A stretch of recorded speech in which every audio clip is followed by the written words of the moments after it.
Welcome to My Designed Life. Hello, everyone, and thank you for joining us at the Wholepreneur Summit, where we've brought experts from all over the world to support your mind, body, spirit, and business. Today, we are going to dive into websites. Now, many of you have been inspired to use this time to update your websites, and for some of you, you may be diving into websites for the first time. So from newbies to the experienced, websites can break the best of us. And that's why I invited Becca Stewart.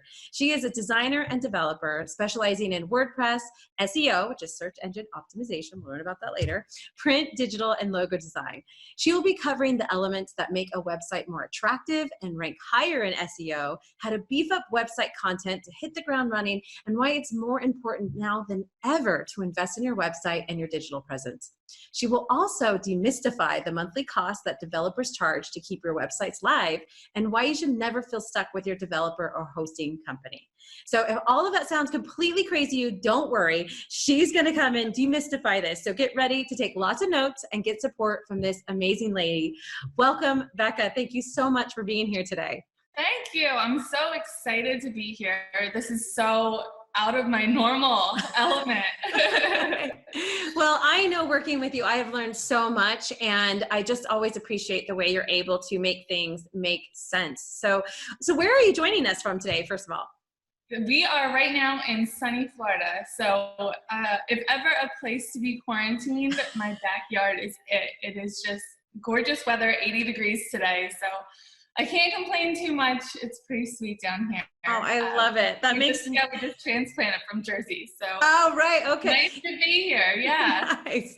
Yeah, it makes me miss my California roots. Like we have that nice weather, but sure. Now I'm in Czech Republic, so it was snowing the other day. So that's right. Well, I can tell you, websites intimidate the heck out of me, which is why I know someone like you. So I am so excited to have you here and help us make sense of what we need to focus on. So I'm just going to let you take us away and teach us what we need to know. Sure. Yeah. I mean, ultimately, when this storm is over, this storm of quarantine and people being stuck at home, people are going to have cabin fever and they're going to want to get out and they're going to want to spend money again. So I've been telling people, get your advertising ready now so that when the floodgates open, you have a chance to be seen in front of your competitors. So I just want to dive in. I want to start by telling you what people consider a good website.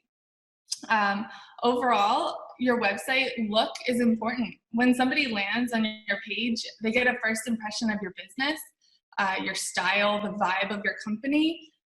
Consider how well that you take care of your own website is a strong indication of how much you care about the product that you're selling or the space that you're creating for people in a brick and mortar atmosphere. Like out of date things that say like out of date or like your blog hasn't been updated for like 4 years. Those are usually like big indicators of like, is this person even around still? Yeah, like even when you look at your own website, like for me personally, I want my website to be a reflection of the quality of product that I produce. So, you know, here's an example of just my own website. It's clean and it's well thought out and it's a portfolio and you just look at it and you get a sense of style. Like I want people to look at my site and get a feel of like, okay, I understand how she designs or, you know, develops and I like that or I don't like that. And you get a feeling, you know, right away. I love that. So consider, you know, your own website. Does it match the look and quality of your product that you deliver? And, you know, for people watching this, does your website leave the viewer feeling like your site is a place that they're going to want to spend money? Is your website relevant? We all can think of websites that have been around for far too long without an update. Broken picture icons, super narrow, boxed in, those rainbow colors, highlighter fonts. You know what I mean? Like, or not mobile ready. Right? Yeah, exactly. That drives me nuts as a user. I'll go through and I'm like, I can't even find the button because it's like not set up for the phone at all. Yeah, I mean, that's another example. I mean, your site could even look nice, like the framework could be there. You know, it could look nice, but is the framework there is what I'm saying. You know, you land on the page, it's got a nice logo, it's got pretty art, it's okay to navigate, but then maybe you try to open it again on your mobile device and then it doesn't work and you can't find anything. And you can't easily navigate, or you get a random line of code that says like blah blah, and you're like, what is that? Like that, you know. So that could be that the framework is vulnerable, and maybe it's getting hacked, or, you know, malware is getting injected, and then all of a sudden you're getting followed around on the internet by a Viagra advertisements, and you're like, oh my gosh, yikes, like what is happening? And I've had clients say like, I like my site, it looks nice, but like, I'm like, it doesn't work on mobile though, and they're like, well, I don't care about mobile.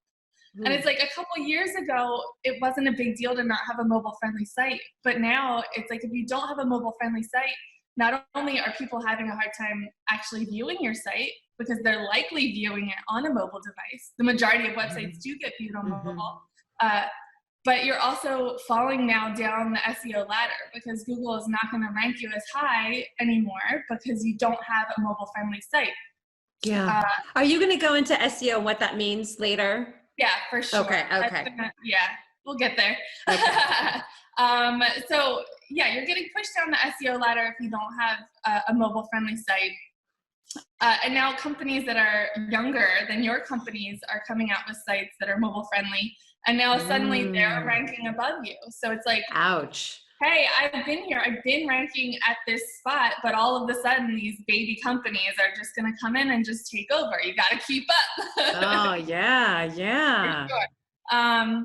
Seniority doesn't work in websites. No, well, I mean, there is some level of seniority. Like if you had a website for a long time, like you are going to have some of that SEO built in already. But if you don't keep up, then people's just going to think that you put up that site, and then it just lives out there on the internet.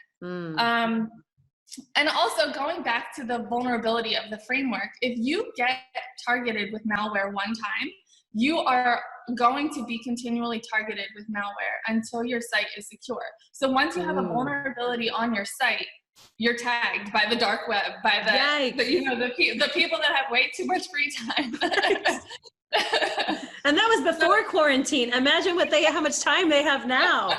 Oh my gosh. Exactly. So remember that if you even get tagged once with malware, you're going to continue to get targeted. So let's get to a point where you're not targeted at all. Let's not ever be vulnerable. Let's do our best to make sure that you're always running the latest framework. And I'll get more into updates and that sort of a thing, and how to kind of avoid those malware situations. So moving on. Here we are in 2020. Maybe you have a site that's only 4 or 5 years old. Maybe it is already mobile friendly. Maybe you're even on WordPress, which is what I specialize in. It's a content management system. But now let's consider the theme of your WordPress site. So has it been updated? Can it be updated? 5 years ago, we had tons of themes to choose from. Myself and other developers included would just, look for a theme that might match the style of the company that we're developing for. And we would buy it and we would install it, and, that's it, and move on. We would continue to update the site, but now here we are 4 and 5 years later, and the themes might need to be updated now because PHP programming languages have increased. The WordPress content management database has changed and grown and updated, and now we need to update the theme to keep up. Well, all of a sudden we can't find an update for that theme that we chose 5 years ago because the original theme developers have gone on to do other things, as developers sometimes do. They're like, that was 5 years ago. I'm doing something else. Yeah, exactly. I'm drop shipping now. Like, it's a whole different Yeah. So now all of a sudden you have this theme that looks nice. Maybe it's mobile friendly, but now it can't be updated. And so I have clients that are like, my site is only 4 years old. Like, how could I need a full site rebuild now? Wow. And, it's a hard conversation to have because it's, I get it. It's like, I just spent all this money 4 years ago, but then, I kind of bring in the analogy of, do you still have the same iPhone that you had 4 years ago? And Some people might, like some people still. But they're kind of the minority. They're kind of the minority. No, I love that you're bringing this up, because this is the part that I always tell people. You know, a lot of us as entrepreneurs, you know, we just don't know this. So that's why we hire people like you, and we just go run with it. And then when it's not working, you tell us something and we're like, what do you mean? I don't get it. So just helping us understand kind of that there's like this, you know, theme, which I'm in my head being a not techie person. I'm like, okay, it's kind of like the outfit, right? Like you put this outfit on. Yeah. And you wore this outfit and you wore this outfit and you wore this outfit. And then the person who made this outfit, like they can't fix it for you. Like you've worn it out. They can't fix it for you. The tailor doesn't exist anymore. And so you're like, but why do I have to buy a new outfit? I just spent a lot on this outfit and now I need a new one. So this helps us, I think, understand, because there's such a feeling of powerlessness. I think sometimes when we're coming in it from the I say techie, but just that we don't understand if we all don't the stuff know. we learned. Yeah. So, I mean, even going back to the analogy of your dress or your outfit that you're wearing, like you could still wear the outfit. It'll have holes in it. It might, you know, not look great. You might have some people look at you and say, like maybe I won't hang out with her, or like, you know, whatever. Like, but that's the same thing as your business. Like you're putting your business online, and so it's kind of like a hard thing to say. So how can we kind of fix this with the theme thing? And make it so that, okay, I'm going to give you all this money again to reskin my site or give it a new theme or do a full site rebuild. But how can you guarantee me now that it's going to last me 10 years this time? I can't guarantee that either. Why? Because things keep changing. I can't guarantee what's going to keep up and change, or I can't guarantee. You don't know how many cameras are going to be on the next iPhone. You know, the next iPhone might be a 14 camera iPhone that you have to have. You don't know what's so you don't know, right? But what I can offer as some peace of mind is to either choose a developer who's going to be with you for the long haul. So a theme developer who's going to continue to update the theme as the framework changes, or go with somebody like me who only works with these themes like Divi or B-Theme that are backed by major companies. So B-Theme, for example, is a company of people, of developers, of changing developers that continue to work on the framework of B-Theme so that it maintains updates as the framework changes and updates. So we know that unless that company completely tanks and goes away, that theme will be able to continue to be updated as things change with WordPress. So it's a better chance to take because they've been around. Exactly. So even if you're not going with me, if you are going with another developer who even specializes in WordPress and maybe they don't commonly choose themes like this, maybe suggest like, hey, can we find a theme that's going to have better longevity, something that's been around for a while, and research the different themes that might be available if you wanted to DIY this. Right. You know, there are or you dropped the words you said, Divi, and what was the other one? Divi and B that I use. Yeah, and there's a couple others, and there's haters on some, and you know, there people have their preferences, but those are the two that I find. But I'm telling you, entrepreneurs, if you come with that knowledge, they'll be like, ooh, they know what they're talking about. They'll be like, okay. Yeah, and there's been people that come to me that already have a theme, and you know, I could talk them, you know, in either direction about why it is or isn't a good idea to use certain themes. And I have a couple examples of even sites that I've done that all use the same theme but look nothing alike. So essentially you get these themes and they even come with their own set of pre-saved layouts or, you know, extra skins on top of the theme so that you can kind of change and swap out how things look and make it your own. So it doesn't look like it's a template anymore. I mean, that's kind of the beauty of doing these themes nowadays, is that they can look so customized and so unique, and then you hope that you can continue to update them and move forward into the longevity of your business online, and make sure that things stay updated. I love it. So it's like humans, like we all look very different, but we're still just kind of skin and bones, like inside. Yeah, exactly. Okay. Love it. Okay, and so lastly, this might seem like a no-brainer for a good website, but do you know what you want people to do when they get on your own site? Do you have a clear flow in your head of And you come from a marketing perspective, Yes, for sure. yes. So, I mean, this for you is already. This is my Bible right here. Is what do you Yeah. want them to do? Exactly. This is not a dictionary or encyclopedia about you. This is about getting them to take action, ideally in like 3 to 5 seconds. Exactly. So when people are trying to increase their revenue or SEO or anything that they're trying to do, it's like, look at your own site and what would you do as a consumer or a client? Like, what would you do when you get on the site? Where do you want to go? Where do you want them? Like, even an ideal call to action. Like, if you don't want people to call you, then have them email you. Like, is it clear on your site? Yes. Like, set up that flow. Yes. And it's important. That's important for SEO too, because if you have a good flow and they stay on your site as long as possible, that's going to increase your SEO. So yeah, no, I love you brought this up because this goes hand in hand, guys, between marketing and design and what someone like Becca can develop, because she needs to do it in such a way that will lead them to take action. And then from the marketing standpoint, you need to be clear what that action is. No one's going to go to your website to spend a half an hour just to become an expert about you. So you make it easy to go, okay, well, what do I want? Do you want me to email? Do you want me to join your newsletter? What is it that you want? And make it really clear, because nobody, if they come on your website while they're standing in line at Starbucks or distant socially in themselves in Starbucks, they're on your website for a second if it's mobile ready, and then they call their name, Tanya, and you're like, oh, done, closed. And if I don't know what you wanted me to do, I'm gone.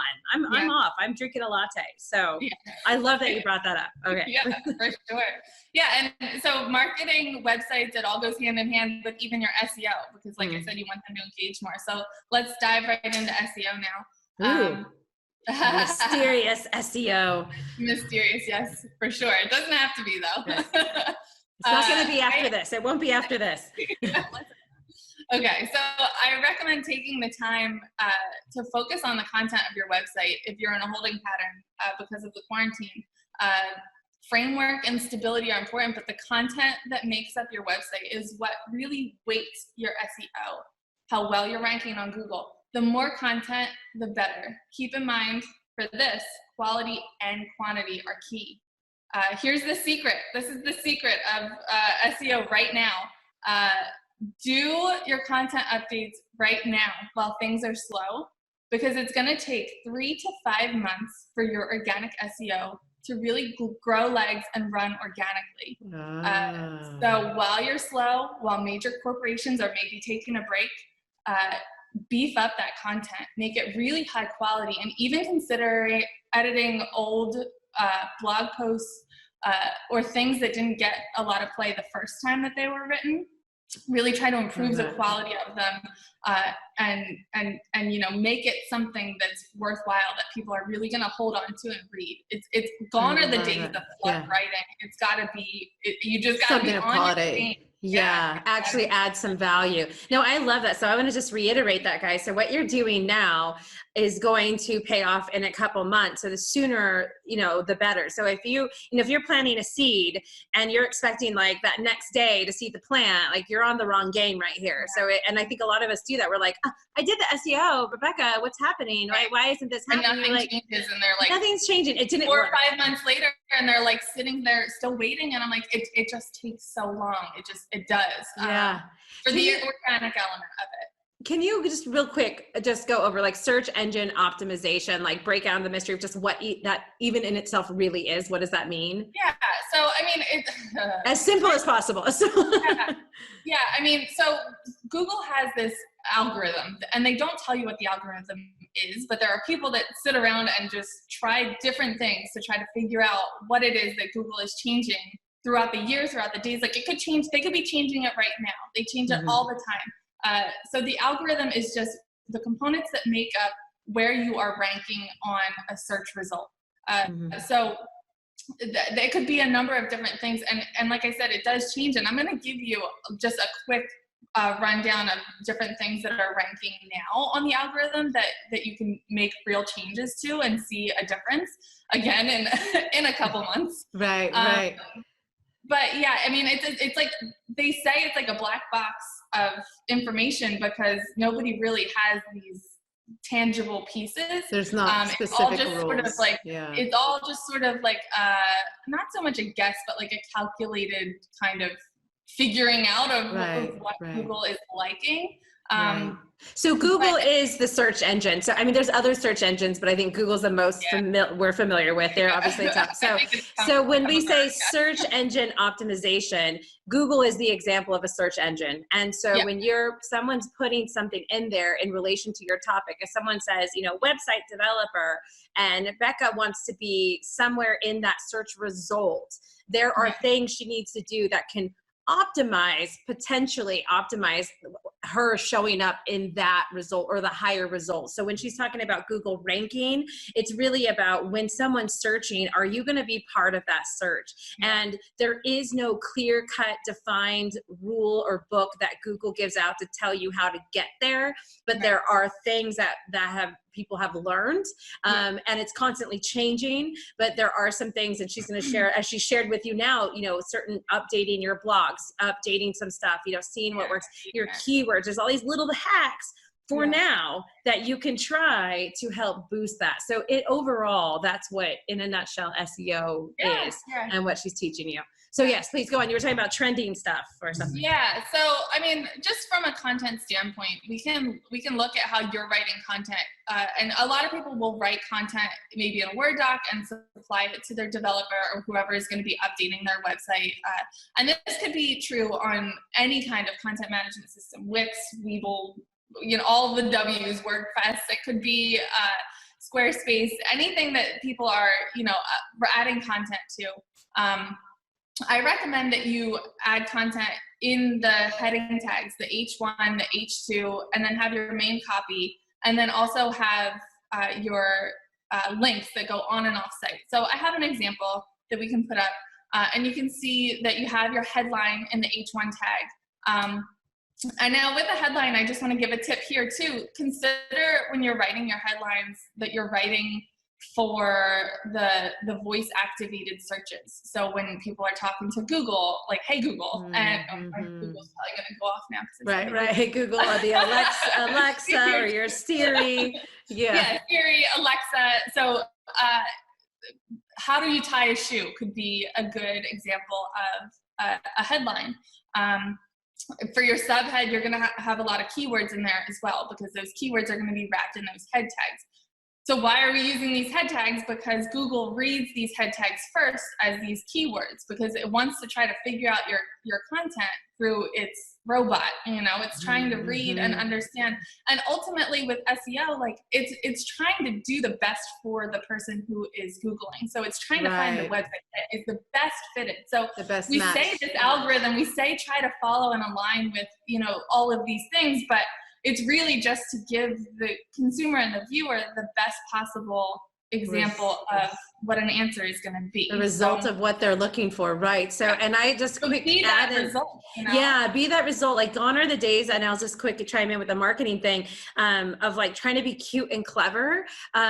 Really just having a headline that's direct. Like she said, like, hey Alexa, how do I tie a shoe? And your article's called "How to Tie a Shoe." It's much better than like fun ways to lace your feet together or whatever. Just say how to tie a shoe, or 3 ways to tie a shoe. Just that direct. And from a marketing standpoint, giving people a clear, concise idea of what the benefit they get from reading your article. In that case would be, I'm going to learn how to tie a shoe. It's always going to be better than trying to get cute. So, and it's going to help obviously your SEO and keywords. So again, powerhouse marketing and your website. So, funny how that goes together. Okay, so let's go on here. So let me just run through some of these SEO tips that I have. I'm just going to go through them. So take notes, get your pens ready. Okay, so make sure you have an SSL certificate installed if you want to keep up with competitors. This is a big one now. This changed about a year and a half ago on Google. People used to only have the HTTPS, the SSL secure in the browser certificate on sites that were e-commerce, but now Google wants everything to be secure. So make sure you get that SSL certificate installed. Google favors sites that are optimized for advanced mobile pages, AMP. This is important if you have a post-driven site. Make sure there are no dead links or bad redirects on your site. Your content needs to be unique and not from any other site. Aim for 600 words or more per page. So Google favors. Can you say that one more time? So what is that? The 600? Yeah.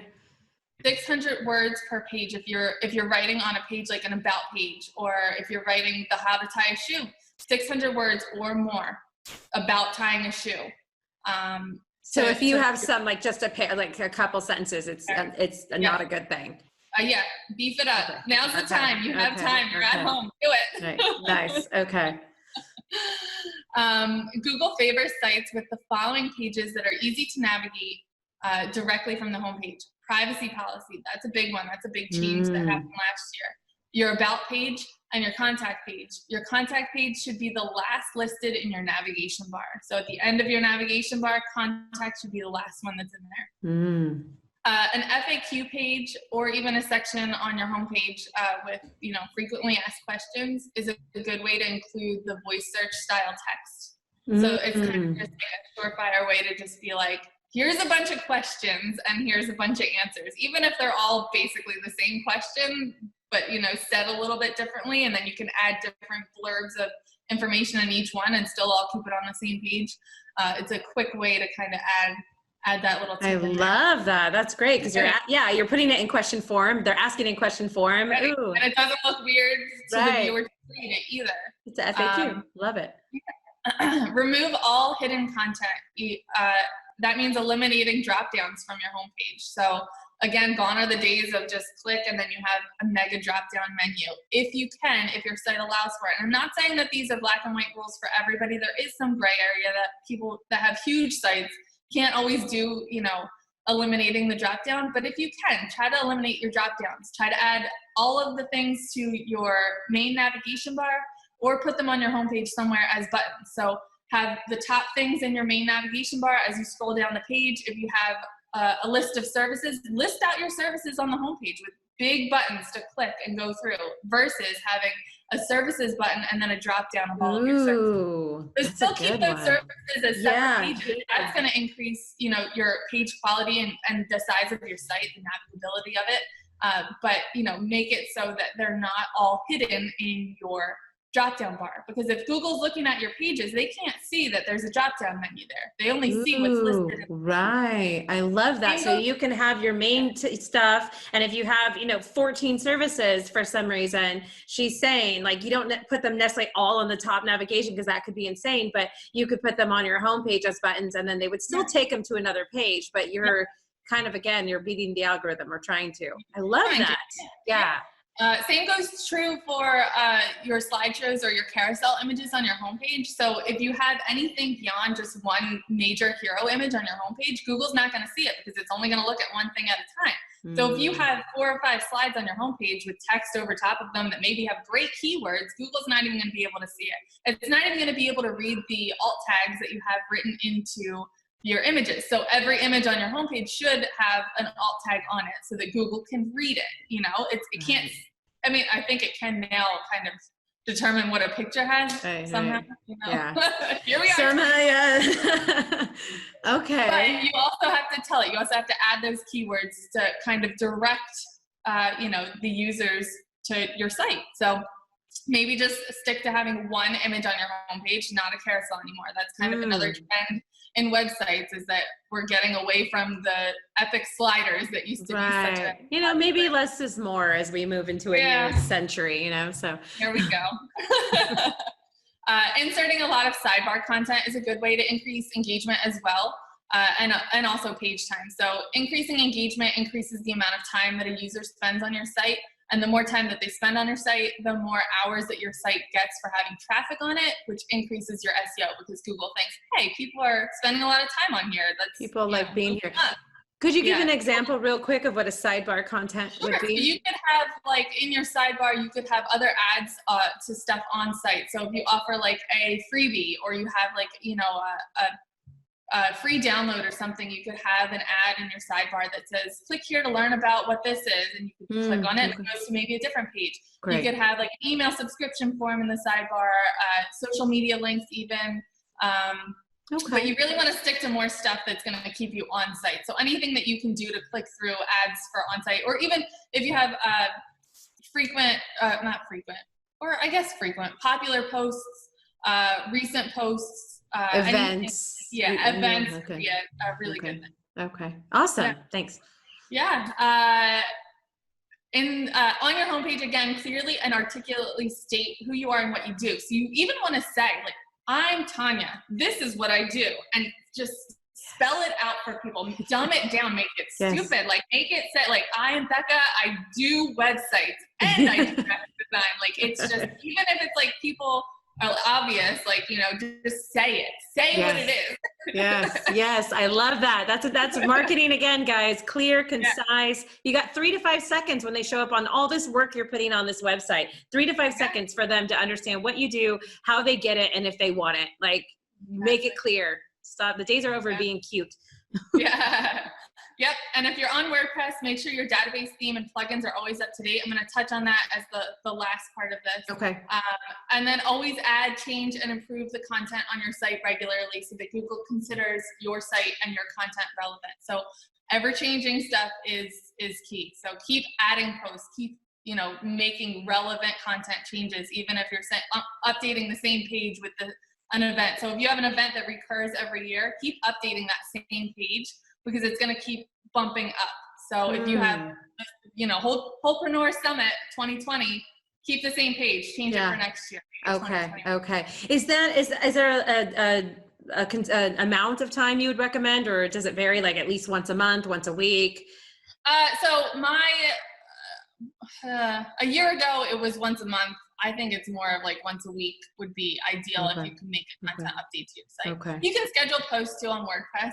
A lot of people do that. So they'll schedule out 6 months worth of posts in one sitting and then set it and forget it. And then that's not going to, just because it's scheduled, it's not going to do anything negative for your SEO. Whereas some schedulers, on social media have those negative effects, but on WordPress, there's no issue with doing that. It's actually encouraged. Awesome. Not everybody has the time to say, I don't have time once a week to sit here and do this. But, if you have the time now, while you're bored, schedule it out, write it out. Take a day or two and get it out of the way, and then you're benefiting your business. Right. I love that. Okay.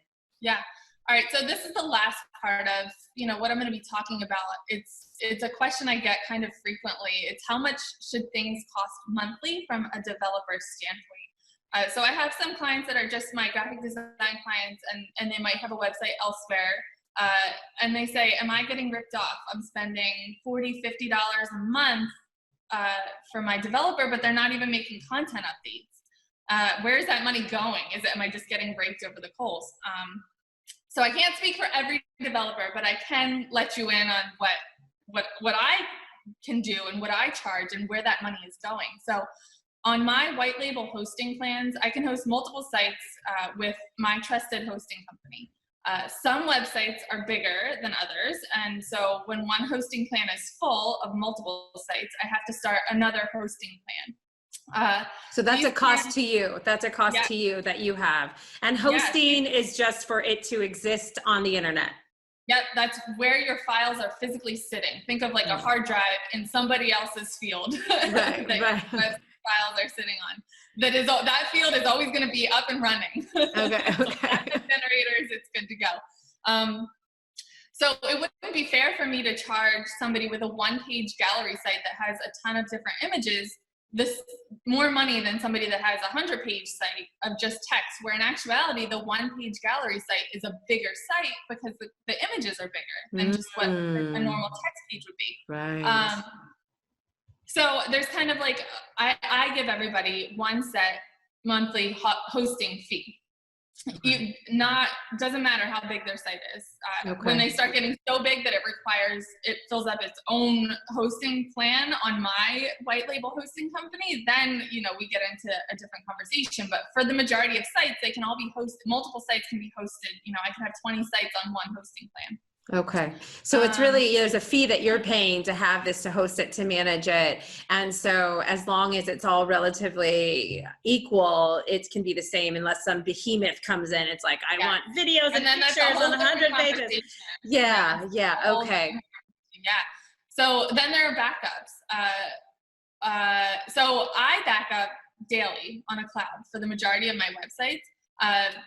the cloud hosting is another cost to me. So that's different than the hosting plan. So the backups are another file that gets created every day. And then that file needs to get stored somewhere. And I need to go back to those files if anything goes wrong. So those need to get saved. You know, they save right now for me indefinitely, but I have, you know, X amount of sites that are saving these daily cloud backups. Daily and indefinitely. Wow. Wow. Yeah. And can you just quickly say the benefit of like why people need to back it up? Because what happens when they don't? If your site crashes for any reason and you don't have a backup of it, what are you going to do? Even if you have files that are pulled from your site, do you have a complete site backup? Do you have one of your own site? Is it saved somewhere? Like, are you sure that you have your site somewhere? If you don't, what happens if your site crashes? What happens if your hosting company, one of their server crashes and you no longer have those files anymore? Like, what are you going to do? And it's just gone, basically. It's just gone. It's just gone. Yep. Okay. And there are, you know, random companies on the internet that kind of snake around and takes like shots of websites and maybe have a backup, and then we'll hold those files hostage if they see that your site may be vulnerable. And then they're going to say, okay, we can recover this site for you, but it's going to cost you a pretty penny. And then like, what do you do at that point? Yikes. Okay. Yeah. And I think I cover that one more time at the end here, but after the cloud hosting and the backups, I also have uptime monitoring available, which just means that the site is being monitored for how much it's still available on the internet. So if a site were to go down, I would get a text message. So say somebody was doing server maintenance and the site went down for 30 seconds because they had to turn off the server to reboot it or whatever. I would get that alert that, hey, this site went down for 30 seconds. Or if a plugin went faulty for some reason, you know, one of the components of your site and it caused the site to crash and go down, I would get that alert. And then you much rather want your developer to get the alert than your customer to tell you. Yes. And I said, and not uptime monitoring is another fee to me per month. But wouldn't it be better that I'm the one that's getting those alerts and then I can just hop in and fix it? And then you have a business to run. It's not your job to make sure your site is live. It's mine. So how much better it is for me to just hop in and fix it and just make it right without you even noticing. Yeah. Yes. So let's go into the updates now. This is another thing that people have a hard time wrapping their heads around because it's like, how much does this site need to get updated? So you have in a WordPress site, you have your WordPress database, you have your theme that we talked about that should be able to be updated, and hopefully you can get yourself to a position where you can have a theme that's updated. You also have your plugins that need to get updated. You know, there's different little customizations that you can install and add on to your WordPress site that maybe will insert your subscription form for your contacts, or maybe we'll make a cool Twitter feed or whatever it is. Now they have the Instagram plugin, so it shows your Instagram feed on there, right? Okay. Yep. And then you also have your PHP, your programming language. So just the way that your language of your website is programming. This is the stuff that people don't need to understand. So we're like, what? You just need to know that these updates are absolutely necessary. So sometimes when we're doing these updates though, it kicks off your SSL certificate, that thing that says HTTPS, the secure in your web browser. So we'll see that we have to jump back in and fix that and update that SSL certificate again or reapply it. Sometimes we'll update a plugin and it'll cause another plugin to not work. So then we have to kind of downgrade or go back to a backup that we have because we're doing daily backups and come up with a new solution or find a different plugin. So for me, when I'm charging a monthly fee for hosting, you don't see any of this. You don't see any of these updates. You don't see any of these backups. You don't see when there is an issue and I have to fix it. If it's something that I can resolve within a couple of minutes even, then you don't need to even hear about it. Why do I need to tell you about it? Like, if your site is up and running, like, you're good to go. Obviously, if there's major issues or if we have to regroup in some way, you know, then the client comes in and we discuss or at least let you know that there's going to be additional costs. But for me, the $40 or more per month for hosting is not even a profit to me. It's more insurance that I know that your site is not going to be vulnerable. So it's going to be running the best that it can be running so that it doesn't get tagged for malware, so that you don't get followed around by the dark web. Right. The Viagra ad is not there. Yes, yes, yes, yes. So is $40 a month to my developer too much? No, absolutely. Your developer's not even making any money. Your developer it's insurance. Because I don't want somebody to not pay me the monthly hosting fee, have their website for 2 years, all of a sudden it crashes and they come to me because I built it 2 years ago and they're like, why isn't my site working? And then now I have to dig in and figure it out. And they're mad at me immediately because I built it. And I'm like, I didn't do it. You didn't update it. Like, right. Oh my gosh. So So just consider all of these things if you're going to be jumping into a new website. Consider asking even these questions if your developer is going to be doing these hosting fees for you, like what that entails. Or if you're already paying for an SSL certificate, or you're already paying for email on a different hosting plan, maybe you can lump those costs in with your developer. Maybe there's a way, like just talk to your developer. I know not all developers are, as easy to have a conversation with, but, just if you ask the questions and do a little bit of research yourself, it'll go a long way for sure. And honestly, that should maybe be part of your decision process. If you can't have these kind of conversations with a developer, they don't want to get into it with you, they're like annoyed by that, then you have a conversation with someone like Becca, who's not only, willing to have that conversation, but she's showing up for an hour to show you guys and tell you how to do it. So I would say, I want someone who's going to work with me, educate me so I can make the best decision. So I understand why I'm doing it, not be annoyed by it. And these are really just kind of some of the bare minimums. Like there's a lot of other things that someone in your position can offer and support. Like this is just the main things that are just covering our butts for our websites, right? Absolutely. And things are going to keep changing too. And we don't know what's going to come next. So there could be a scenario where a client is going to, in their research, find out even more information and have questions. And then as a developer, we can figure it out together. We can learn together and we can come up with a good solution that's going to be the best investment for you and your business. I love that. Yeah, because honestly, like I don't want to become the expert in this area. Like I want someone like Becca doing it. Yeah, I have enough to figure out. So, oh my gosh. Okay, so do you have some more stuff for us, or That's it. That wraps it up. Okay, love it. Oh my gosh. Well, this has been so much. Like, okay, we figured out what SEO was. We've learned about like hosting fees. We've learned about some basics of what your website just needs to be functional and to look good. And again, if you already have a website and you're just finding yourself like, man, maybe this is the time. The answer is yes, not maybe. Now is the time. We've learned some basics of SEO, why it needs to start now, because as the economy and the world starts to shift and turn around from what we're all going through now, the one thing we do know is there will be an end to this. Like this is not our new normal 100%. So it is going to come back to some sense of normalcy. We won't be quarantined for the next 20 years. So it is going to change. So the more we can prepare now, and a lot of people may be worried about their future. This is a small step that you can take to actually make, some benefits in that, whether you're doing this on your own from what you've learned from Becca, or you come to Becca and you're like, look, I heard all your stuff on the summit, like help me out here. And you come do that. So, get the SEO, you're looking at how you set up some navigation tips. Those were amazing. Those things that you mentioned of just what's changed, because those are things that, again, for me as an entrepreneur, I'm going through a website redo. And so I wouldn't think about that. I would just be like, well, I guess I want my navigation here and this here. But now I know there's even a benefit to how I lay or want some of these things laid out. I'm not laying it out, but somebody's going to lay it out. So these, you guys go back, like listen to this like 10 times and like get that information and get those details and make some of these decisions. I think, as we talk about these workshops, the main goal of these workshops is taking action. And so in this, we did give you a lot of information, but I think the action step that we can give you is to make the decision of what you're going to do. Make the decision of, do I have a developer that is working with me? Do I really know that everything's being set up? Do I not even have this process set together at all? Are there no updates happening? Oh my gosh. Go get someone. That's when I'm like, okay. Yeah. Maybe.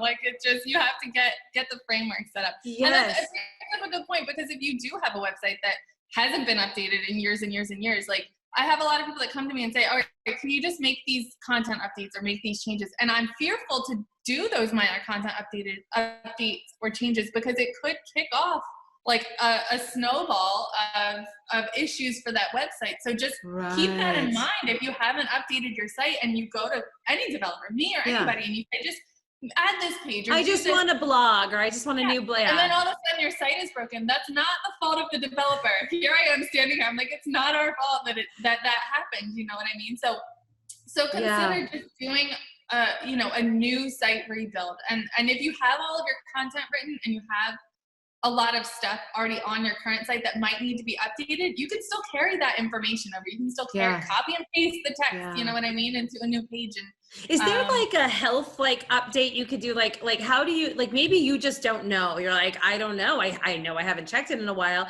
Is there something they can come to you and you can just say, yeah, I checked it out and it's looking pretty old? So for old? me, the biggest thing when I look at a site, and again, I only do WordPress sites, so I can't speak to every site, but when I log into a WordPress site and I'm getting WordPress alerts you. It says, it's pretty obvious in there when you go in and there's, orange bars at the top and it says, you need to update this, or you have 10 plugins next to the plugin icon that say you need to update, or sometimes your site can't even be updated because you haven't even updated your PHP programming language. So now you have to go in on the host level and update your programming language first, and then cross your fingers and hope that the theme stays with that update as you go. So it all needs to work harmoniously together. Like all of these things need to work together to grow. There's a lot that, that goes into it. It's not just, an HTML site anymore. It's not just your index. Pages. No, I think about it like that outfit again. It's like you had the outfit got old. You kept it, it's got the holes in it. And then you go and you're like, can you just wash it? And then they wash it and then it falls apart. And you're like, what did you do? And they're like, gave me some old fabric garment. So going in there, I'll be honest, I've never gone into looking. So I wouldn't know. I'd be the perfect example of someone who would have no idea if there's a bunch of orange alerts. So if you are not the one who does that or feel comfortable do that, there's another reason why you go find someone like Becca to make that happen. If you are someone who has that comfortability, get your butt back there then and look and see if they're there. And if they are and you're not in a place to want to do the updates, again, this is the time to do that. So I think if I want to bring this down to an action, start looking at your website. If you're not someone to go behind the scenes, first step is to go, who can I search and find to work behind the scenes? So we have an amazing woman right here to do that.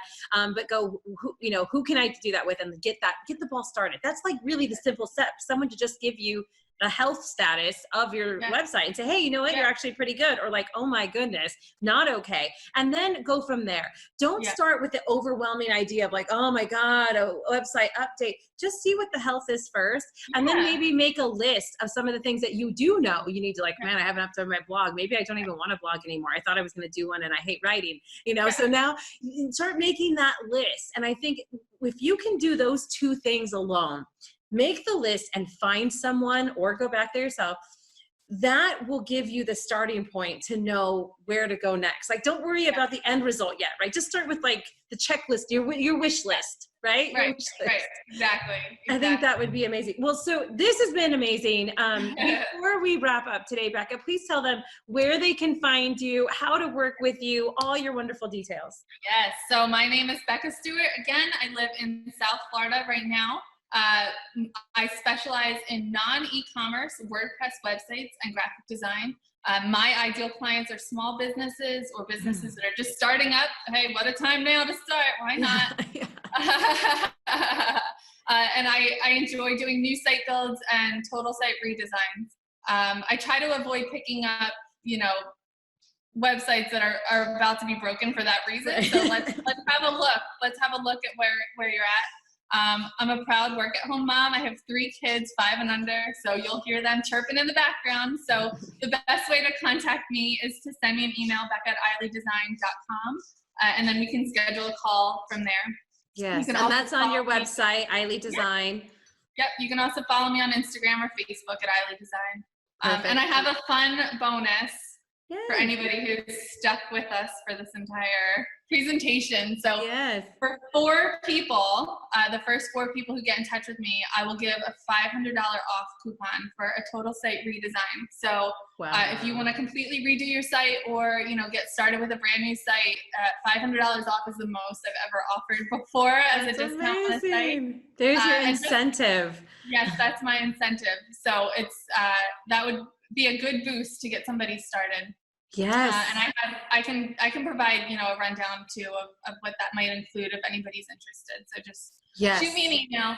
And I can tell you guys from experience, Becca is going to be quick, thorough, like her response is amazing. Absolutely. Yeah. Thank you. And I'm also going to offer $150 off brand new logos. So normally my cost for logos are $450. I'll do it for $300 if anybody wants to lump that in there. So you could potentially get the cost of a website and a new logo for less than what I would normally charge for a website. So that's amazing. That's not incentive, I don't know what else I can do for you. Yeah. People. And now you know where all those costs are going. Now you know what it's for, and again, her numbers are clear and concise. Like you're not going to have this like vague thing, which I love. And I think again, coming as an entrepreneur, just is so you feel kind of like, I don't know what I'm stepping into. My argument too is you should never feel trapped with your developer. I don't like when hosting companies make you feel stuck. I don't make people feel stuck. I don't even make people stick with me for a contracted period of time after I build their site. Once you pay for your site files, I'll host them for you. As long as you keep paying me monthly, I'll keep hosting your site. But if you want to take it and go, you can. I don't want to ever feel anybody stuck anywhere. I love that. Well, Becca, thank you guys so much. You guys go follow her. Go follow Eiley Design. Go learn more. Get her content. Get her freebies. You saw some of her website today, and go there and get moving.